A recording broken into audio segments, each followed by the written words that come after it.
विनोबा भावे ने एक प्रवचन में इस बात को स्वीकार किया कि बुद्ध मूर्ति का निर्माण, मूर्तियों का भारत में निर्माण बुद्ध के कारण ही हुआ है। वैदिकों के पास ना कोई मूर्ति थी, ना वैदिक ब्राह्मणों के देवताओं को कुछ चेहरा था। मान्य स्वीकार कर रहा है।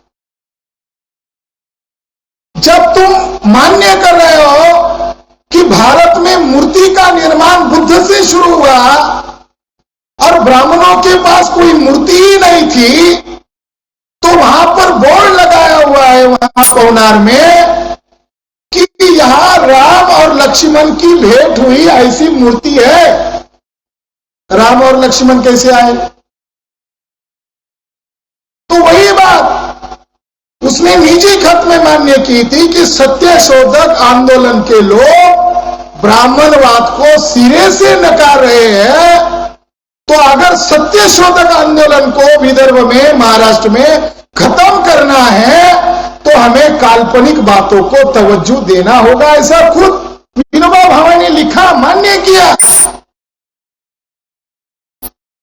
राम का आंदोलन आरएसएस के लोगों ने नहीं शुरू किया था। राम का आंदोलन मोहनदास करमचंद गांधी ने शुरू किया था। जब बाबरी मस्जिद गिराई गई तब कांग्रेस के लोगों ने मदद की। जब मंदिर बन रहा था तो कमलनाथ नामक कांग्रेस के नेता ने कहा, विज्ञापन छापा पूरे अखबार में कि राजू जी का सपना बीजेपी पूरा कर रहा है। साथियों, विनोबा भावे का बुद्ध के प्रति क्या दृष्टिकोण था? वो मूर्ति तो बौद्धों की है जिस पर उसने कब्जा किया हुआ है, मगर विनोबा भावे बुद्ध को क्यों स्वीकार कर रहा है? क्या मकसद है बुद्ध धर्म की विरासत पर कब्जा करने का? तो विनोबा भावे चलते वक्त हाथ में डंडा लेकर चलते थे। तो किसी पत्रकार ने विनोबा जी को पूछा कि आप डंडा क्यों लेते हो? तो विनोबा भावे ने हंसते हुए जवाब दिया, जैसे शंकराचार्य के हाथ में लठ होती थी वैसे मैं भी शंकराचार्य का ही प्रतिरूप हूं और इसलिए मैं ये डंडा लेकर चलता हूं। अगर वो अपने आप को शंकराचार्य की विरासत के साथ जोड़ रहे हैं और शंकराचार्य को अपना आदर्श मान रहे हैं और शंकराचार्य बुद्ध को नंबर 1 का दुश्मन मान रहा है, तो विनोबा भावे अपने आप को शंकराचार्य का वारिस क्यों मान रहा है? भारत में 8वीं शताब्दी के बाद अछूत पैदा हुए और वो अछूत शंकराचार्य के द्वारा बनाए गए हिंसक अभियान के द्वारा पैदा किए गए। इसका मतलब यह नहीं कि 8वीं शताब्दी के पहले अछूत थे क्या? नहीं, ये सारे के सारे बौद्ध लोग थे और कट्टर बुद्धिस्ट लोगों को शंकराचार्य के द्वारा अछूत बनाया गया। यानी शंकराचार्य के द्वारा अछूत बनाई गई परंपरा को विनोबा भावे अपनी परंपरा मान रहे हैं।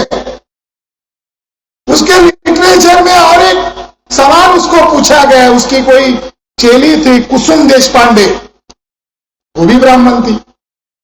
तो उसके चेली ने उसको बाबा लिखा है, तो बाबा को पूछा, विनोबा बाबा को, कि बाबा साहब अंबेडकर के कारण कुछ लोग, कुछ अछूत जाति के लोग अब बुद्धिस्ट बन गए हैं, तो क्या आप ऐसे लोगों को बुद्धिस्ट मानते हो?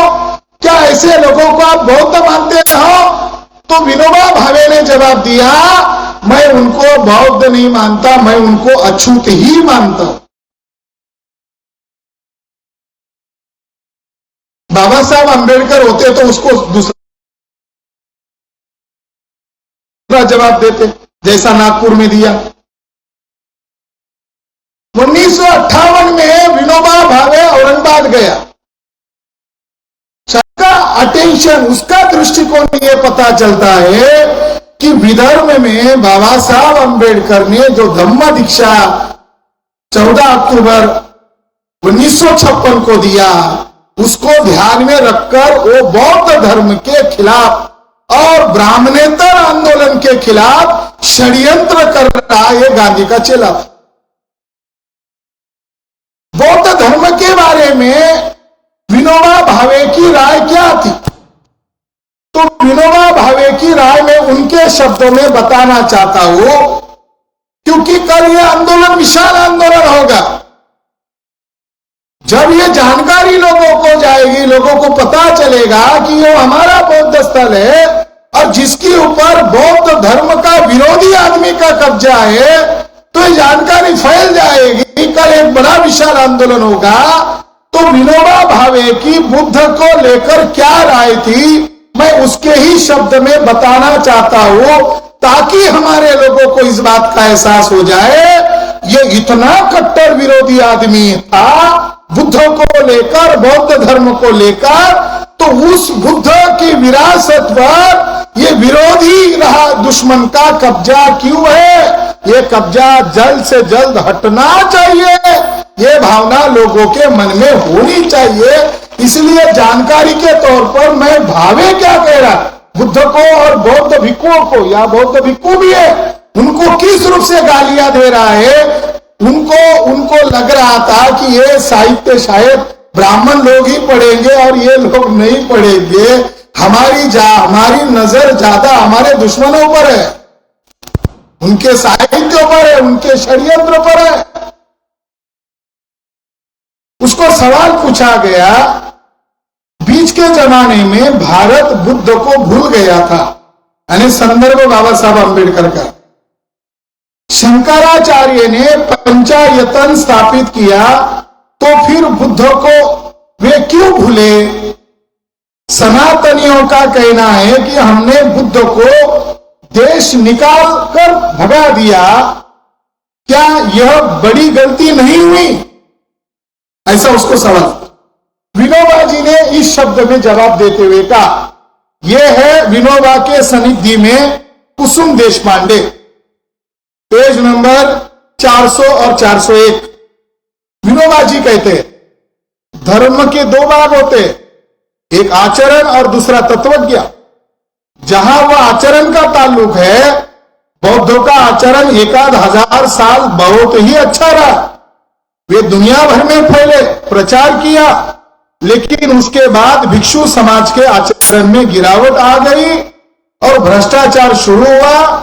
ये मेरी इतिहास की कल्पना है। फिर उन पर मुसलमानों का प्रहार शुरू हुआ, मुसलमानों ने बौद्ध विहार तोड़ डाले। बौद्धों का प्रचार उत्तर प्रदेश, बिहार आदि में, उत्तर भारत में अधिक था। इसी रास्ते से मुसलमान गए, एक एक विहार तोड़ते गए। फिर उसे फिर से बनाने की ताकत भिक्षुओं में नहीं थी। मुसलमानों ने जो हिंदू मंदिर तोड़े वे फिर से बने, बौद्धों के मंदिर विहार फिर से नहीं बने। बौद्ध भिक्षु आचरण से भ्रष्ट थे, तो उनमें ताकत नहीं थी, वे विहार छोड़कर भाग गए।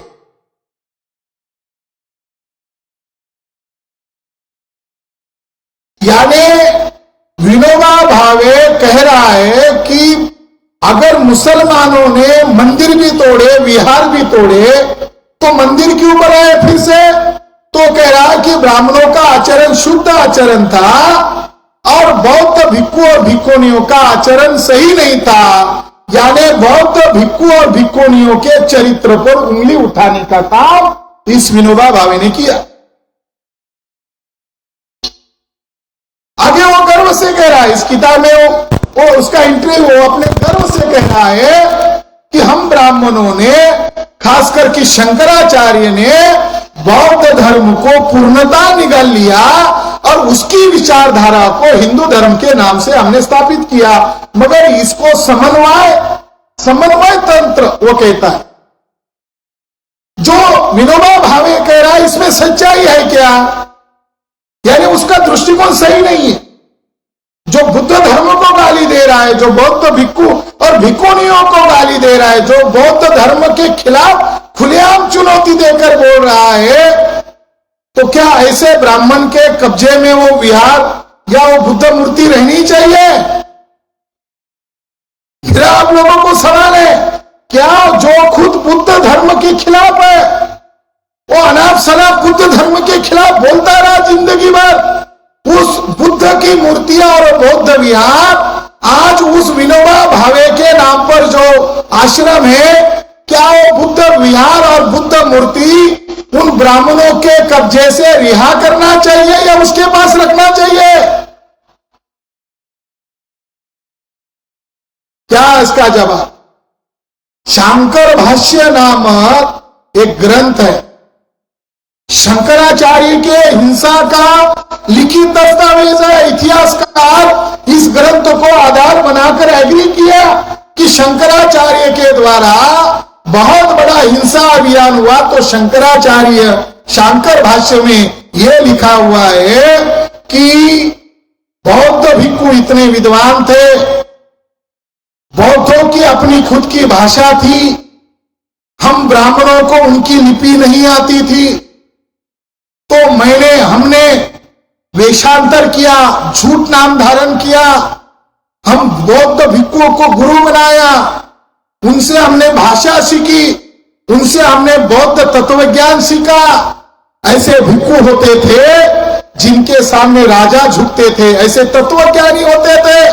वो तत्वज्ञान हमने चुरा लिया और बाहर आकर हम लोगों ने डुप्लीकेट भिक्खु संघ बनाया, और जहां जहां भिक्खुओं के संगाराम थे वहां हम रात में ही प्रवेश किए, और जब वो सोए थे या त्रिशरण पंचशील कर रहे थे, तब हमने अंदर के धारदार हथियार निकाले और मूल बौद्ध भिक्खुओं का गला काटकर हत्याएं की। इस तरीके से हमने बौद्ध भिक्खुओं को मार डाला। ये क्या कह रहा है कि भिक्खुओं का चरित्र ठीक नहीं था। साथियों, सभी ब्राह्मण इतिहासकार बौद्ध धर्म का पतन कैसे हुआ, तो ये झूठा आरोप लगाते हैं कि बौद्ध भिक्खु और भिक्खुनियों का चरित्र ठीक नहीं था। इसका जवाब महामानव डॉक्टर बाबा साहब अम्बेडकर ने रिवॉल्यूशन एंड काउंटर रिवॉल्यूशन अर्थात क्रांति और प्रतिक्रांति नामक किताब में मुंह तोड़ जवाब दिया कि बौद्ध धर्म का पतन ब्राह्मण लोगों ने इन्फिल्ट्रेशन किया, घुसपैठ किया, चाहे वो मौर्य साम्राज्य में हो, चाहे बौद्ध भिक्षुओं में हो, उन्होंने हिंसा के द्वारा बौद्ध धर्म खत्म किया। आज चल रहा है, डुप्लीकेट भिक्खु ऑलरेडी हो गए। आरएसएस ने दूसरा एक ऐसा ही संगठन बनाया, भारतीय बौद्ध संघ, और भारतीय बौद्ध संघ के साथ कुछ बौद्धिस्ट कहने वाले लोग, यहां भी आया तो गगन मलिक, उसके साथ राजरत्न अम्बेडकर घूमा। गगन मलिक आरएसएस का आदमी और राजरत्न अम्बेडकर बाबा साहब का नाम धारण करने वाला, और ये आरएसएस का आदमी इधर वर्धावी भी मूर्तियां बांटने के लिए आया। तुम उसकी झूठिया मूर्ति ले रहे हो ब्राह्मण के हाथ से, जो आरएसएस का वर्कर है। अरे उसकी मूर्तियां मत लो, आपकी पवनार की मूर्ति लो जो आपकी है। और आरएसएस के लोगों को साथ सहयोग देने वाले लोगों से, चाहे वो अपने ही क्यों ना हो, उनसे सतर्क रहो, वो दोगले लोग हैं।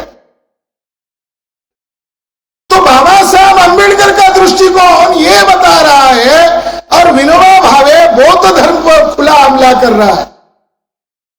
और एक जानकारी मिली, और वो जानकारी सुनने के बाद, देखने के बाद मैं आश्चर्यचकित हो गया।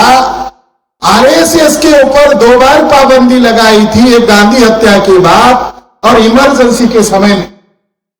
तो जब पत्रकार ने विनोबा भावे को पूछा कि आरएसएस की पाबंदी इंदिरा गांधी ने हटाई है, तो आपकी क्या राय है, तो उन्होंने स्मित हास्य करके समर्थन दिया। विनोबा भावे गांधी के चेला थे, मगर विनोबा भावे का रोल गांधी के समर्थन में नहीं था।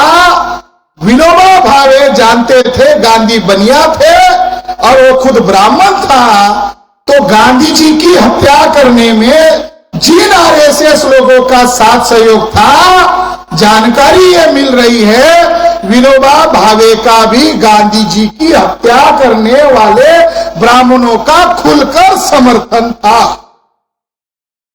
इसका अर्थ ये होता है कि विनोबा भावे को और ब्राह्मणों को गांधी जी का उपयोगिता मूल्य अब खत्म महसूस हो रहा था।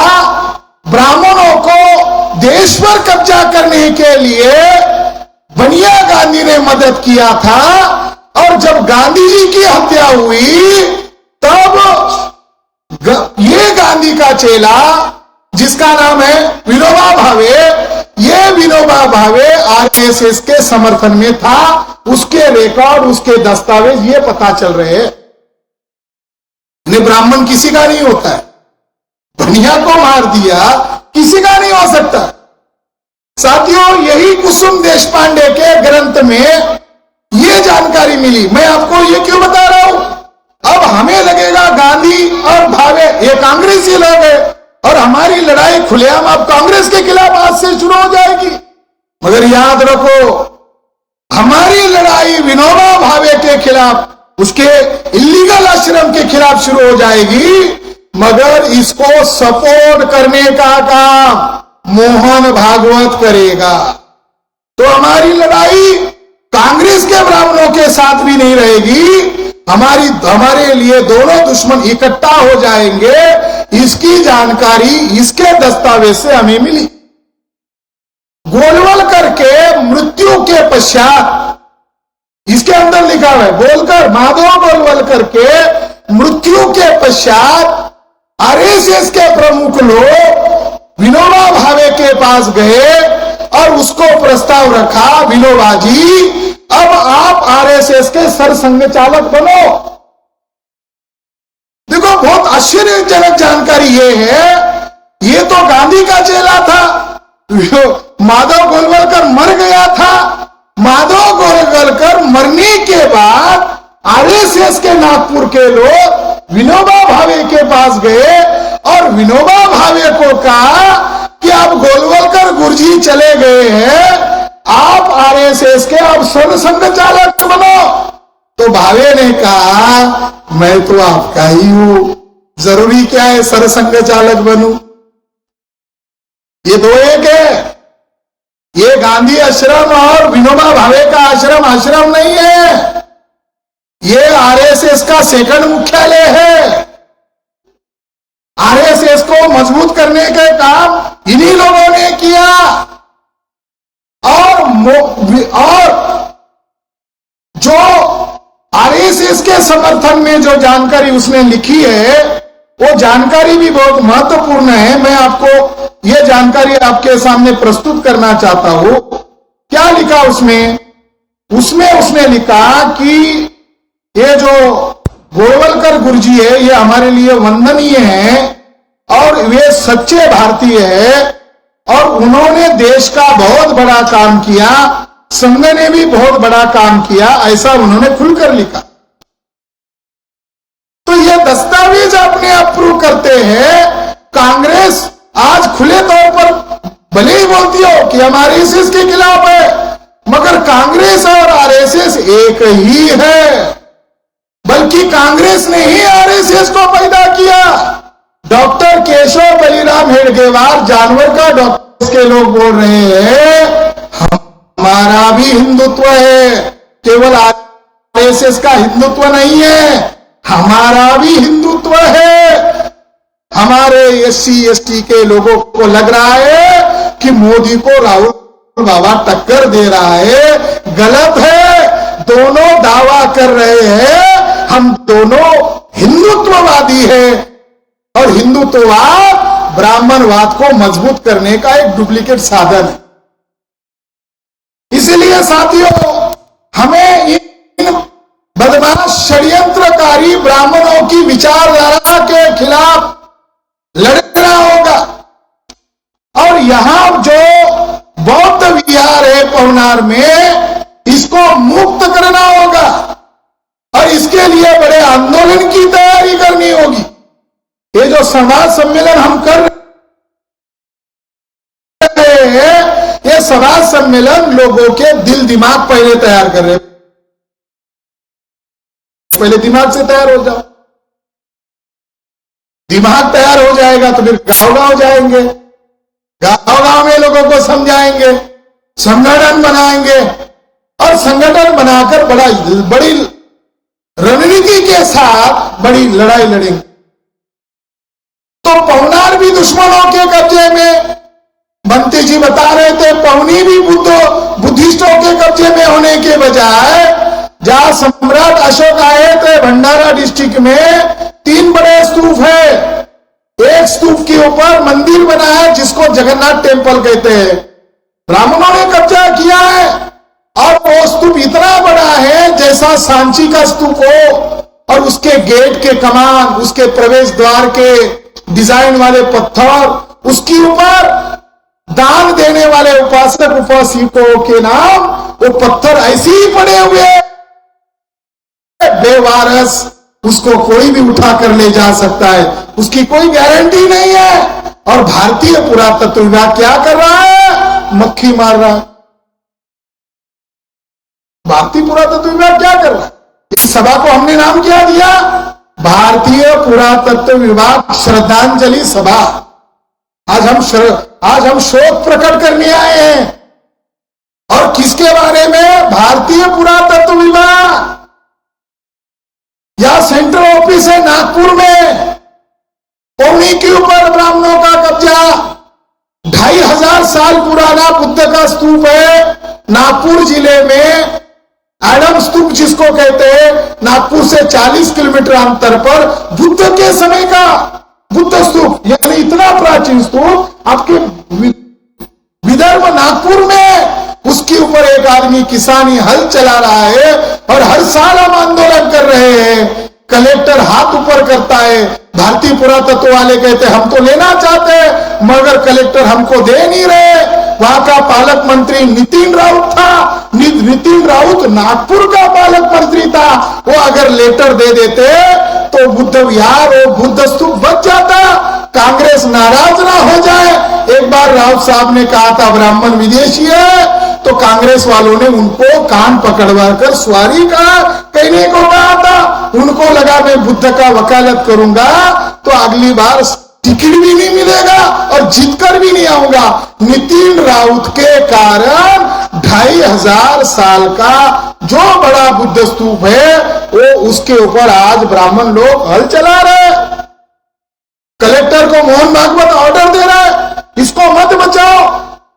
भोज स्तूप के लिए हमने विदर्भ में आंदोलन किया बुल्डाना में, तो उस समय महाविकास आघाड़ी सरकार थी, तो उन्होंने कहा 550 करोड़ रुपए देते हैं और इसको बचाएंगे। अभी आ गया देवेंद्र फडणवीस जिसने भीमा कोरेगांव का फसाद किया था, सैंक्शन हो गए 550 करोड़ रुपए, मगर अशोक सम्राट अशोक का स्तूप को बचाने की कोई प्रक्रिया नहीं चल रही है, बल्कि उसको डुबाने के लिए डैम का काम चल रहा है। हम आंदोलन कर रहे हैं और हम विरोध कर रहे हैं और हम जिन ब्राह्मणों से लड़ रहे हैं सिद्धांत को आधार बनाकर लड़ रहे हैं। इसलिए साथियों आप लोगों को यह बात जानना और समझना जरूरी है, क्योंकि ब्राह्मणों का मूल मकसद क्या है इसको जानना समझना जरूरी है। और वो मूल मकसद है, इस देश में 2 ही धर्म थे, बुद्ध धर्म और उसका विरोधी धर्म था ब्राह्मण धर्म।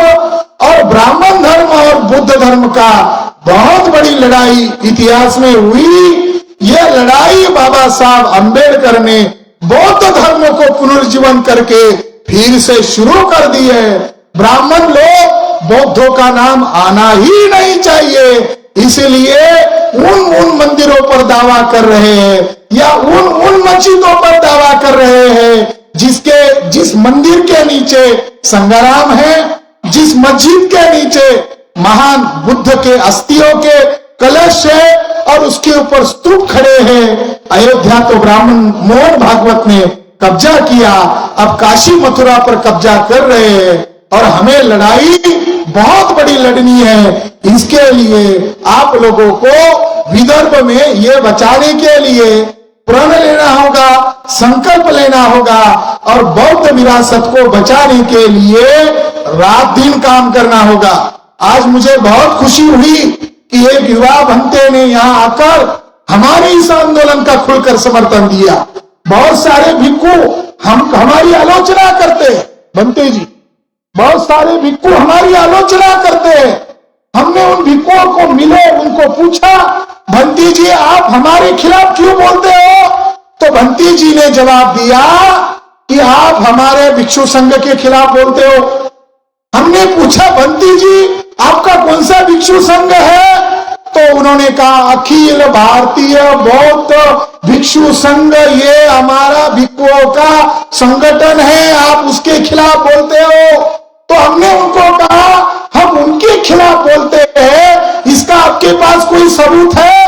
तो उन्होंने कहा हमें फोन आते हैं बुद्ध गया से और हमारे जो जनरल सेक्रेटरी है भंते प्रज्ञादीप, वो हमें बताते हैं आप सभी बौद्ध परिषदों में जाओ मगर बुद्धिस्ट इंटरनेशनल नेटवर्क के स्टेज पर भी मत बैठना। तो मैंने पूछा, उनको पूछना चाहिए आप हमारा विरोध क्यों करते हो? तो उन्होंने कहा आप ही बताओ। तो मैं आज भिक्षु संघ उपस्थित है, आप भी मौजूद है, उपासक उपासिका भी मौजूद है, मैं ये जानकारी सार्वजनिक करना चाहता हूं यहाँ इस सभा में। साथियों, भिक्षु संघ तो बौद्ध भिक्षु का होना चाहिए मगर उसका जो आज प्रमुख बना हुआ है वो ओरिजिनल ब्राह्मण है। जो अखिल भारतीय बौद्ध भिक्षु संघ है हमारे भिक्षुओं का, उसका अध्यक्ष, उसका प्रमुख जो है वो हमारा भिक्षु नहीं है, वो ब्राह्मण है। मगर जब अगर भिक्षु बन गया तो अपनी ब्राह्मण पहचान तो मिटा देनी चाहिए। जैसे बुद्ध ने कहा कोई नदी समुद्र को मिलती है तो समुद्र ही बड़ा होता है, नदी बड़ी नहीं होती। तो उन्होंने अपनी पहचान नहीं मिटाई। जब लॉकडाउन था, जब सभी लोग घर में थे, राम मंदिर निर्माण का कार्य चल रहा था, चंद्रपुर का ब्राह्मण मोहन भागवत ने अपील किया कि सभी मंदिरों की मिट्टी उधर अयोध्या में भेजो और दो जगह की और जगह की मिट्टी मांगी, एक बुद्ध गया की मिट्टी मांगी और बाबा साहब की जन्मस्थली महू की मांगी। दोनों जगह से मिट्टी दी गई और जो मिट्टी देने वाला जो भिक्षु था वो भंते प्रज्ञादीप था और ये भिक्षु प्रज्ञादीप ने